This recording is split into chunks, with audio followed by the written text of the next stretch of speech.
ஆண்டவராகிய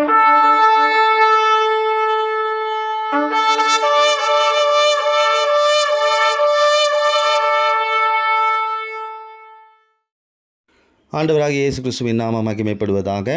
இந்த நாளிலும் கர்த்தருடைய வார்த்தையாய் நாம் தியானிக்கப் போகிறதான தலைப்பு, ஏன் போராட்டங்கள்? வாழ்க்கையில் போராட்டமா? உன் போராட்டங்கள் மாற்றப்படும். எத்தனை பேர் இந்த செய்தியை கேட்டுக்கொண்டிருக்கிற வேளையில் போராட்டத்தோடு இந்த செய்தியை கேட்டுக்கொண்டிருக்கிறீர்கள்? ஏன் பிரச்சனை? ஏன் போராட்டம்? என் வாழ்க்கையில் ஏன் இப்படி நடக்குது? நான் கர்த்தருக்குள்ளே நீதிமானாக இருக்கிறேன், நான் நல்லது தான் செய்கிறேன், நான் தவறு செய்கிறதில்ல, அப்படியே தவறு செய்தாலும் நான் அறிக்கை செய்து விட்டுடுறேன். ஆனால் துன்மார்கனுக்கு போராட்டம் இல்லை. ஆனால் என்னுடைய வாழ்க்கையில் போராட்டங்களின் மேலே போராட்டம், குடும்பத்தில் போராட்டம், வாழ்க்கையில் போராட்டம், வெளியரங்கமாக போராட்டம். ஏன் இந்த போராட்டம்? ஏன்னா கிறிஸ்துவுக்குள் நீதிமானாய் வாழ்கிறவர்களுக்கு இந்த போராட்டம் அதிகமாக காணப்படுகிறது. நம்முடைய வாழ்க்கையில் போராட்டங்கள் வர காரணம் வாக்குத்தத்தங்கள். ஆண்டவராகிய இயேசுவானவர் நமக்கு கொடுத்த வாக்குத்தத்தங்களினாலே அநேக போராட்டங்கள் வரும். பாருங்கள், ஆதியாகமத்தின் புத்தகம் 35ஆம் அதிகாரம் 11-12 வசனங்களில் யாக்கோப்புக்கு ஆண்டவர் ஒரு வாக்குத்தத்தத்தை கொடுக்கிறார். நான் சுருக்கமாக வாசிக்கிறேன். அங்கே பாருங்கள், நான் சர்வ வல்லமை உள்ள தேவன், நீ பலுகுவாய் பெருகுவாய், ஜாதிகள் பற்பல ஜாதிகள் உன்னத்தில் உண்டாகும், ராஜாக்கள் உன்னத்தில் பிறப்பாங்க. ஆபிரகாம் ஈசாக்குக்கு கொடுத்த வாக்கு பண்ணினதை உன் சந்ததி இந்த தேசத்தில் கொடுப்பேன்னு சொல்கிறாரு. சொன்ன கொஞ்ச காலகட்டத்திலேயே ஒரு பெரிய பஞ்சம் வந்தது என்று ஆதியாகமம் 45ஆம் அதிகாரத்தில் சொல்லப்பட்டிருக்கு. இந்த பஞ்சம் வந்த உடனே பாருங்கள், வாக்குத்தத்தம் கொடுக்கப்பட்டிருக்குது. இந்த வாக்குத்தத்தத்தை சுதந்திரித்து கொள்ள முடியாதபடிக்கு ஒரு பஞ்சம் வருது. வந்த உடனே எகிப்துக்கு போகிறாங்க. எத்தனை பேர் போகிறாங்க? 70 பேர் போகிறாங்க. ஆனால் 6 லட்சம் பேராய் மாற்றப்படுகிறார்கள். கர்த்தர் சொன்ன வாக்குத்தத்தம் எகிப்திலே நடக்க ஆரம்பிக்குது. ஆனால் இவருடைய வாழ்க்கையில் போராட்டங்கள் வந்த காரணம் என்ன? வாக்குத்தத்தம். ஆண்டவர் கொடுத்த வாக்குத்தத்தத்தை சுதந்திரம் கொள்ளக்கூடாதுன்னு சொல்லி பிசாசு அநேக போராட்டங்களை கொண்டு வருவோம். நமக்கும் இப்படி தான். ஏன்னா நாமும் வாக்குத்தத்த சந்ததிகள். நாம் ஆபிரகாமின் சந்ததிகளாக இருக்கிறோம். நமக்கும் வாக்குத்தத்தங்களை ஆண்டவர் கொடுத்துருக்கிறார். இந்த 2024ஆம் ஆண்டு சக்தியின் ஆண்டுன்னு சொல்லியிருக்கார். சக்தி அனுபவிக்க முடியாதபடிக்கு பிசாசு அநேக போராட்டங்களை கொண்டு வருவான். வாழ்க்கையில் போராட்டங்கள் வரும். பிசாசின் நோக்கமே நம்ம கொடுக்கப்பட்ட வாக்குத்தத்தத்தை நம்மகிட்ட எடுத்துடணும். ஆனால் வாக்குத்தத்தம் இருக்கிறது. ஏசாயா 51ஆம் அதிகாரம் 14ஆம் வசனத்தில் இஸ்ரவேல் மக்களுக்கு ஒரு வாக்குத்தத்தம் சொல்லப்பட்டிருந்தது. சிறைப்பட்டு போனவன் தீவிரமாக விடுதலை அடைவான், அவன் கிடங்கிலே சாவதும் இல்லை, அவனுக்கு அப்பம் குறைவுபடவும் இல்லை. பாருங்கள், இஸ்ரவேல் ஜனங்களுக்கு விடுதலை கிடைக்கணும் முன்னாடி ஒரு வாக்குத்தத்தம் சொல்லப்பட்டிருக்கு. அப்போ விடுதலை வேணும்னா போராட்டங்களை சகிச்சு கொள்ளணும். ஈசாக்குக்கு வாக்குத்தத்தம் கொடுத்தார் ஆண்டவர். ஆனால் சுதந்திரத்துக்கு முன்னாடி அதை சுதந்திரிக்கிறதுக்கு முன்னாடியே என்ன பிரச்சனை வந்தது பாருங்கள். இஸ்மவேல் பிரியாசம் பண்ணுறான், பலிபீடத்தில் கொண்டு போய் வைக்கிறாங்க. போராட்டங்கள், அந்த போராட்டங்களை தாண்டின பிறகு தான் வாக்குத்தத்தங்களை சுதந்திரத்து கொள்ள முடிஞ்சது. அப்போ நமக்கு போராட்டங்கள் வர முதல் காரணம் கொடுக்கப்பட்ட வாக்குத்தத்தம். 2வது காரியத்தை நான் சொல்கிறேன். அப்போஸ்தலர் நடபடிகள் 12ஆம் அதிகாரம் 4வது வசனம் 6வது வசனத்தில் இங்கே பாருங்கள், பேதுருவை பிடிச்சி சிறைச்சாலையில் போட்டிருக்காங்க. சிறைச்சாலை ஏரோது போட்டிருக்காங்க. 2 சங்கிலினால் கட்டப்பட்டு 2 சேவர்கள் காவலுக்கு இருக்கிறாங்க. இவருடைய வாழ்க்கையில் போராட்டம் வந்துருச்சு. காலையில் விடிஞ்சால் மரணம் காத்திருக்கு. பிரதான ஆசாரியன் அற்புதங்களை செய்தவர். ஆனால் இப்போ எங்கே இருக்கார்? சிறைச்சாலையில் இருக்கிறார். ஏன்? மரணத்தின் விளிம்பில் பேதுருடைய வாழ்க்கை இருக்குது. ஏன் இந்த போராட்டம்? காரணம், இவனுக்கு கொடுக்கப்பட்ட ஊழியத்து நிமித்தம் வந்த போராட்டம். முதல்ல வாக்குத்தத்தத்தினால் வந்த போராட்டம். 2வது ஒரு ஊழியத்தை ஆண்டவர் கொடுத்துருக்கிறார். இந்த ஊழியத்தை அழிக்கணுன்றது தான் பிசாசுடைய எண்ணம். ஏன்னா ஆண்டவர் சொன்னார், உன் மேலே என் சபையை கட்டுவேன். பாருங்கள், கட்டுவேன்னு சொன்னவொடனே பிசாசு சிறையிருப்பை கொண்டு வந்துட்டான். ஊழியம் செய்கிறவர்களுக்கு போராட்டம் வரும். ஏன் நான் ஊழியம் செய்கிறேன், எனக்கு ஏன் போராட்டம் வரும்? உண்மையாக ஊழியம் செஞ்சால் போராட்டங்கள் வரும். சிறையிருப்பு வந்துருச்சு. பாருங்கள், இதே அப்போஸ்தலர் நடபடிகள் பவுல் சொல்கிறார் பாருங்கள். அப்போஸ்தலர் நடபடிகள் 20ஆம் அதிகாரம் 24வது வசனம், 20ஆம் அதிகாரம் 24ஆம் வசனம் பவுல் சொல்கிற ஒரு வார்த்தை பாருங்கள். நான் கர்த்தராகிய இயேசு நிமித்தம் பெற்ற ஊழியத்தை நிறைவேற்றவும் விரும்புகிறேன். பல போராட்டங்கள். ஆனால் அவர் கொடுக்கப்பட்ட ஊழியத்தை செய்ய விரும்புகிறார். முதலாவது வாக்குத்தத்த நிமித்தம் போராட்டம், 2வது கொடுக்கப்பட்ட ஊழியத்தினால போராட்டம். ஆனால் இந்த இடத்துல என்ன நடந்தது? அப்போஸ்தலர் 12ஆம் அதிகாரம் 7ஆம் வசனத்தில் கர்த்தர் தூதனை அனுப்பினார் பேதுருவை விடுதலையாக்கும்படி. உண்மையாய் ஊழியம் செய்பவர்களுக்கு நிச்சயமாகவே கர்த்தர் தூதர்களை அனுப்புகிறவராக இருக்கிறார். உங்கள் ஊழியத்தில் பிரச்சனை வருது, உங்களுக்கு ஒரு சிறையிருப்பு வருதுன்னா அதை மாற்றும்படி கர்த்தர் ஒரு தூதனை அனுப்புவார். நாம் யாருக்கு ஊழியம் செய்யணும்? உலகத்துக்கா, இயேசுக்கா? ரோமர் 16:18 இயேசு கிறிஸ்துவுக்கு ஊழியம் செய்யணும்னு சொல்லப்பட்டிருக்கு. அதே எபேசியர் 6:6 தேவ சித்தத்தின்படி ஊழியம் செய்யணும்னு சொல்லப்பட்டிருக்கு. அப்போ நம்ம இயேசுக்காக தேவ சித்தத்தின்படி ஊழியம் செய்யும் போது நமக்கு போராட்டங்களோ சிறையிருப்போ நம்முடைய வாழ்க்கையில் போராட்டங்கள் வந்தாலும் கர்த்தர் தூதனை அனுப்புவார் உங்கள் போராட்டத்தை மாற்றும்படி. அப்போ முதலாவது வாக்குத்தத்தத்தின் நிமித்தம் போராட்டம், ரெண்டாவது ஊழியத்தின் நிமித்தம் போராட்டம், ஆனால் கர்த்தர் மாற்றுவார்.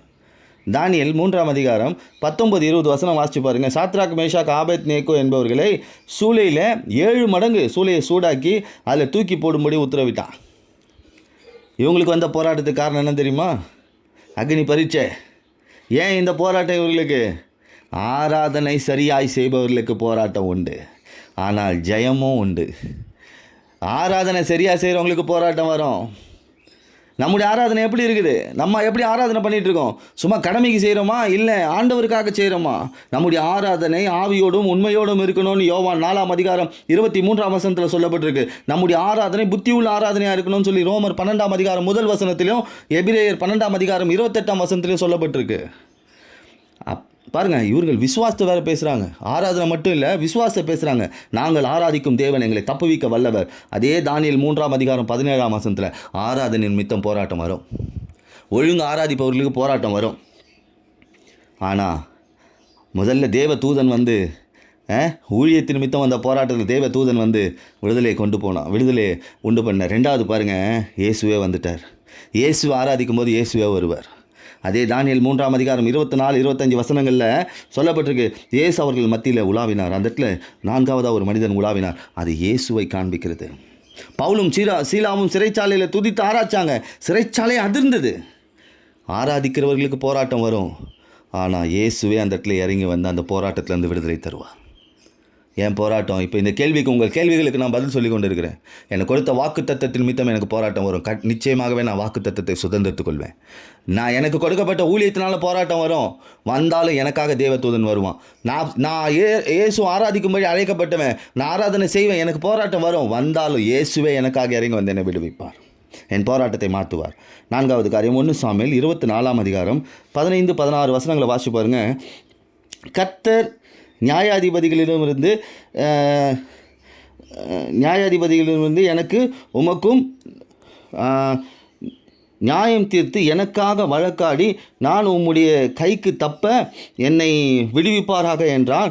இது தாவீது சவுலை பார்த்து சொன்ன ஒரு வார்த்தை.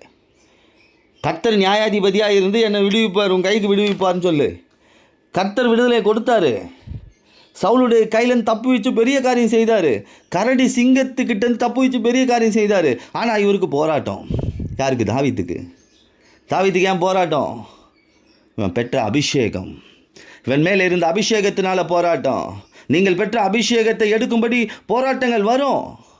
ஏன்னா ஆடு மேய்த்து கொண்டிருந்த இவனை அபிஷேகம் ராஜாவாக மாற்றி விட்டது. தாவீதுக்கு எப்படிலாம் போராட்டம் வந்தது தெரியுமா? மனைவினால் போராட்டம், பிள்ளைகளினால் போராட்டம், மாமனாரால் போராட்டம், பெலிஸ்தியனால் போராட்டம், அம்மோனியினால் போராட்டம், இன்னும் அநேக போராட்டங்களை சொல்லலாம். இவ்வளோ போராட்டங்கள். காரணம் அபிஷேகம். உங்கள் வாழ்க்கையில் போராட்டம் வர காரணம் அபிஷேகம். ஆனால் இவனுக்குள்ளே இந்த அபிஷேகம் என்ன கொம்பு பாருங்கள், அது அப்படியே வளர்ந்து கொண்டே இருந்தது. இவனுடைய அபிஷேகம் வளர்ந்து கொண்டே இருந்தது. நாமும் இப்படி தான் ஆவியானவரால் அபிஷேகம் பண்ணப்பட்டிருக்கிறோம். 12 சீஷர்களை பார்க்கலாம். அப்போஸ்தலனாகிய பவுலுக்கு அநேக போராட்டங்கள் வந்தது. காரணம் பாருங்கள், அவன் மேல் இருந்த அபிஷேகம். அவன் மேல் இருந்த அபிஷேகத்தினால போராட்டம். அப்போ முதலாவது நான் சொன்னேன், வாக்குத்தத்தத்தை சுதந்திரத்து கொள்ள முடியாதபடி போராட்டம் வரும். ஆனால் அந்த போராட்டத்தை சகித்து கொண்டு அதை தாண்டும் பொழுது வாக்குத்தத்தங்களை சுதந்தித்து கொள்வோம். ரெண்டாவது, நம்ம கொடுக்கப்பட்ட ஊழியத்தின் நிமித்தம் போராட்டம், சிறையிருப்பு கூட வரலாம். ஆனால் தூதனை கர்த்தர் அனுப்புவார். ஆராதிக்கிறவர்களுக்கு போராட்டங்கள் வரும். அக்னி போல பிரச்சனையில் தூக்கி போட்டாலும் சரி, இயேசுவே வந்து அவர்களை விடுவிப்பார். அதே போல் அபிஷேகம் பெற்றவர்களுக்கு போராட்டங்கள் வரும். ஆனால் கர்த்தர் அந்த அபிஷேகத்தினால உயர்ந்த ஸ்தானத்துக்கு கொண்டு போய் வைப்பார். 5வது காரியம், எரோமியா 38:6 வாசி பாருங்கள். எரோமியாவே துறவில் போடுகிறார்கள். அந்த துறவில் தண்ணீர் இல்லை, அது உலையாக இருந்தது. சேரு உலைன்னா அது புதக்குழின்னு சொல்லலாம். எரோமியா அதில் அமிழ்ந்து கொண்டே இருந்தான்னு சொல்லப்பட்டிருக்கு இந்த வசனத்தில். இவனுக்கு போராட்டம். தூக்கி போட்டாங்க. இதில் துறவுனா ஒரு பெரிய கிணறு போல் ஒரு இடம், ஒரு சேறு, தண்ணி இல்லை, அந்த சேறு, அதில் தூக்கி போட்டாங்க. உள்ளே போயிட்டே இருக்கான். ஏன் இந்த போராட்டம் எரேமியாவுக்கு? இவனுக்கு போராட்டம் வர காரணம் தீர்க்க தரிசனம் சொன்னதுனால. தரிசனம் சொன்னதுனால. எரேமியா 1:5 உன்னை ஜாதிகளுக்குள் தீர்க்கதரிசியாக கட்டளையிடுவேன் ஆண்டவர் சொல்லிட்டாரு. ஆனால் பாருங்கள், இப்போ என்ன வந்துருச்சு? உதவிக்கு ஆளே இல்லை, போராட்டம் வந்துருச்சு. எரேமியாவுக்கு உதவி கிடைக்கல, உளையான சேரு. இப்படி தான் இன்றைக்கி நிறைய பேருடைய வாழ்க்கை. தரிசனம் நாம் மற்றவர்களுக்கு ஜெபம் பண்ணி தரிசனம் சொல்லி நமக்கு கடைசியில் உளையான சேரு அமிழ்ந்து கொண்டே இருக்கிறான். எரேமியா எதெல்லாம் குறித்து தீர்க்க தரிசனம் சொன்னார் தெரியுமா? எரேமியா தீர்க்கதரிசி, பெரிய ஒரு தீர்க்கதரிசி. எகிப்து, அப்புறம் பெலிஸ்தியாவை குறித்து, மோவாப்பை குறித்து, அம்மோனை குறித்து, ஏதோம், தமஸ்கு, அரேபியா, அதே போல் ஏலாம், பாபிலோன், இது போல் அநேக தீர்க்க தரிசனங்கள். பகைக்கப்பட்டார். சொந்த குடும்பத்தினாலும் சொந்த தேசத்தினால் இருக்கிற ஆசாரியர்களினாலும் நண்பர்களினாலும் அங்கே இருக்கிற ஊழியக்காரர்கள் போன்ற காரியங்கள் நிறைய பேர், ஒரு 6-7 விதமான போராட்டங்களே எரேமியா என்ன பண்ணார்? பார்த்தார். தரிசனம் சொல்லி போராட்டம். மற்றவருடைய வாழ்க்கை குறித்து தரிசனம் சொன்னாலே போராட்டம் வரும். ஆனால் கர்த்தர் நம்மை உயர்த்துவார். கர்த்தர் உங்களை உயர்த்துவார். அந்த சேத்துல தூக்கி போட்டாங்க. அப்போ அவன் எவ்வளோ நொந்து போயிருப்பான். ஆண்டவரே, உங்கள் வார்த்தையை நான் சொல்லி நான் இப்படி கிடக்கிறேனே. ஆனால் அடுத்த வார்த்தையை வாசித்து பார்த்தீங்கன்னா, எரேமியா 38:10 வாசித்து பாருங்கள். ராஜா ஆள் அனுப்புகிறான். 30 பேரை அனுப்பி எரேமியாவை தூக்கி விடுகிறாங்க. ஏசு ராஜாவே ஆள் அனுப்புவார். நம்ம தரிசனம் சொல்லி நம்மளை தூக்கி கீழே போட்டுறாங்களா? தூக்கும்படி 30 பேர் வரும். ஒரு தனிப்பட்ட மனிதனை தூக்க 30 பேர் வந்தாங்க. நம்ம கர்த்தருடைய வார்த்தையை தீர்க்க தரிசனமாக சொல்லி போராட்டம் வந்தால் உங்களை தூக்கி எடுக்க, எந்த ஆழத்தில் போட்டாலும் சரி, தூக்கி எடுக்க கர்த்தரே வருவார், இல்லை ஆட்களை அனுப்புவார். போராட்டங்கள் பார்த்தீங்களா எப்படியெல்லாம் போராட்டங்கள் வருது? இப்போ நிறைய பேருக்கு ஒரு கேள்வி இருந்திருக்கும். என்ன கேள்வி? நான் ஆண்டவருக்குள்ளே ஆவிக்குரிய ரீதியாக கரெக்டாக இருக்கேன், சபைக்கு போகிறேன், ஊழியம் பண்ணுறேன், ஆராதிக்கிறேன், ஜெபிக்கிறேன், துதிக்கிறேன், கர்த்தருக்கு காணிக்கிறேன், ஏன் போராட்டம்? என் வாழ்க்கையில் ஏன் போராட்டம்? என் வாழ்க்கை ஏன் வியாதி? என் வாழ்க்கையில் ஏன் இல்லாத குறை? என் வாழ்க்கையில் ஏன் தருதுரும்? என் வாழ்க்கையில் ஏன் இன்னும் காலதாமதமாகுது? காரணம், முதலாவது உங்களுக்கு கொடுக்கப்பட்ட வாக்கு தத்தங்களை நீங்கள் சுரிந்து கொள்ளக்கூடாது என்பதற்காக வரக்கூடிய போராட்டம். ஆனால் அது மாற்றப்படும், காத்திருக்கணும். 2வது, உங்களுக்கு கொடுக்கப்பட்ட ஊழியம், இந்த ஊழியத்தின் நிமித்தம் போராட்டம் வரும். ஆனால் தூதர்களை கர்த்தர் அனுப்புவார். நீங்கள் செய்கிற ஆராதனை நிமித்தம் போராட்டம் வரும். ஆனால் இயேசுவே இறங்கி உங்களை விடுவிப்பார். நீங்கள் பெற்ற அபிஷேகத்தினால் போராட்டம் வரும். ஆனால் அந்த அபிஷேகமே உங்களை உயர்த்தும். நீங்கள் அடுத்தவர்களுக்கு சொல்லும் தீர்க்க தரிசனத்தினால் போராட்டம் வரும். ஆனால் கர்த்தர் உங்களை தூக்கி எந்த ஆழத்தில் போட்டாலும் சரி, அவரே தூக்கி எடுப்பார். அவர் ஆட்களை அனுப்பியும் தூக்கி விடுவார். அடுத்த காரியத்தை சொல்கிறேன். ஆதியாகமம் 37 அதிகாரம் 5-9 இது உங்களுக்கு எல்லாருக்கும் தெரிஞ்ச ஒரு விஷயம்தான். யோசேப்புக்கு ஒரு சொப்பனங்கள் கிடைக்கிது. அந்த சொப்பனத்தை சொன்ன உடனே சகோதரர்கள் அவனை பயங்கரமாக பகைக்கிறாங்க. என்ன தரிசனம் சொல்கிறாரு பாருங்க. தரிசனம் என்னென்னா, ஒரு அரிக்கட்டு மட்டும் நிமிர்ந்து நிற்குது, மற்ற எல்லா அரிக்கட்டுகளும் அவங்களை வணங்குற மாதிரி இருக்குதுன்னு சொல்கிறாரு. இதனால் அதிகமாக பகைத்தாங்க. அடுத்து சொல்கிறான், சூரியனும் சந்திரனும் நட்சத்திரங்களும் என்னை வணங்கினது. அவ்வளோதான். சகோதரர்கள் பாருங்கள், 11வது அவன் சகோதரன் அவன் மேல் பொறாமை கொண்டார்கள். இவனுக்கு வந்த போராட்டத்தின் காரணம் என்ன தெரியுமா? கண்ட சொப்பனத்தினால வந்த போராட்டம். இப்போ ஆண்டவர் சொப்பனத்தை கொடுப்பார். அந்த சொப்பனத்தை சொல்லுவோம் பாருங்கள், அப்பயே போராட்டம் வந்துடும். பாருங்கள், 24வது அவனை குழியில் போடுறாங்க. 28வது அவனை 20 காசுக்கு இஸ்மவேல்கிட்ட விற்று போடுறாங்க. நமக்கு கிடைக்கிற தரிசனமாகிய சொப்பனத்தை அழிக்க பிசாசு போராடுவான். என் போராட்டம் இன்றைக்கி உங்கள் போராட்டத்திற்கான கேள்விகளுக்கு நான் பதிலை சொல்லியிருக்கேன் பாருங்கள். தரிசனம் சொப்பனத்தினால ஒரு போராட்டம்.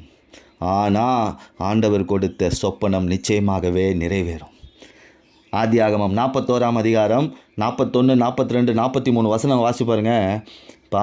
பார்வோன் எகிப்து தேசத்துக்கு முழுவதையும் யோசேப்புக்கு அதிகாரியாகிட்டான். முத்திரை மோதிரத்தை போட்டான் யோசேப்போட கையில். எல்லோரையும் தொண்டனிட்டு பணியுங்கள்னு சொன்னான். தரிசனம் நிறைவேறினது. சொப்பனத்தை சொல்லி விற்கப்பட்டவன், சொப்பனத்தை சொல்லி குழியில் தூக்கி போடப்பட்டவன், அடிக்கப்பட்டவன், இரத்த காயமாக்கப்பட்டவன், கடைசியில் அவன் கண்ட சொப்பனம் நிறைவேறியது. சொப்பனத்தினாலே உங்களுக்கு ஒரு போராட்டம் வரும். ஆனால் கர்த்தர் நிச்சயமாய் உங்களை ஒரு ஸ்தானங்களுக்குரிய ஆசீர்வாதத்தில் வைத்து ஆசீர்வதிப்பார். இப்போ வாழ்க்கையில் போராட்டம் ஏன் என் வாழ்க்கையில் ஏன் போராட்டம்? ஆண்டவரே, நான் உம்மை ஆராதிக்கிறேன், உம்மை துதிக்கிறேன், உம்மை நோக்கி நான் ஓடுறேன், உமக்காக ஊழியம் செய்கிறேன். ஏன்? வாக்கு தத்தங்களை சுதந்திரத்துக் கொள்ள முடியாதபடி வரக்கூடிய போராட்டம். நிச்சயமாகவே காத்திருங்கள், வாக்கு தத்தத்தை சுதந்திரத்துக் கொள்வீர்கள். எனக்கு கொடுக்கப்பட்ட ஊழியத்தில் போராட்டங்கள் வரும், சிறையிருப்பு வரும். ஆனால் கர்த்தர் தேவ தூதனை அனுப்பி விடுவிப்பார். நான் கர்த்தரை நோக்கி ஆராதிக்கும் பொழுது எனக்கு போராட்டங்கள் வரும். ஆனால் என் போராட்டத்திலிருந்து விடுதலை கொடுக்கும்படி இயேசுவே இறங்கி வருவார். நான் பெற்ற அபிஷேகத்தினால் எனக்கு போராட்டங்கள் வரும். ஆனால் என் அபிஷேகத்தை இன்னும் உயர பண்ணுவார். நான் சொன்ன தரிசனத்தினால் எனக்கு போராட்டம் வரும். வந்தாலும் கர்த்தர் ஆட்களை அனுப்புவார். அவரே இறங்கி தூக்கி விடுவார். அதே போல் நான் கண்ட சொப்பனத்தினால் போராட்டங்கள் வரும். ஆனால் என்ன அந்த சொப்பனமே ஒரு பெரிய ஸ்தானங்களுக்குரிய ஆசீர்வாதத்தில் கர்த்தர் கொண்டு போய் வைப்பார். போராட்டத்தின் முடிவு ஆசீர்வாதமாக இருக்கிறது. அந்த போராட்டத்தை கண்டு பயப்படாதீர்கள். கிறிஸ்துவுக்குள் நீங்கள் நீதிமானாய் அவருக்கு ஊழியம் செய்யும்போது, அவரை நேசிக்கும்போது, அவருக்கு ஆராதிக்கும்போது கர்த்தர் நிச்சயமாகவே உங்கள் வாழ்க்கையில் இருக்க போராட்டங்களை மாற்றும்படி ஒரு திட்டத்தை வைத்திருக்கிறார். உங்கள் போராட்டங்கள் மாற்றப்படும். நிச்சயமாகவே உங்கள் போராட்டங்கள் மாற்றப்படும். விசுவாசியுங்கள். இந்த செய்தி உங்களுடைய வாழ்க்கையில் ஒரு பெரிய மேன்மையை கொண்டு வந்திருக்கும் என்று நான் விசுவாசிக்கிறேன். நிச்சயமாகவே கர்த்தர் உங்களையும் உங்கள் குடும்பத்தையும் உயர்த்தி ஆசீர்வதிப்பார். ஆமென்.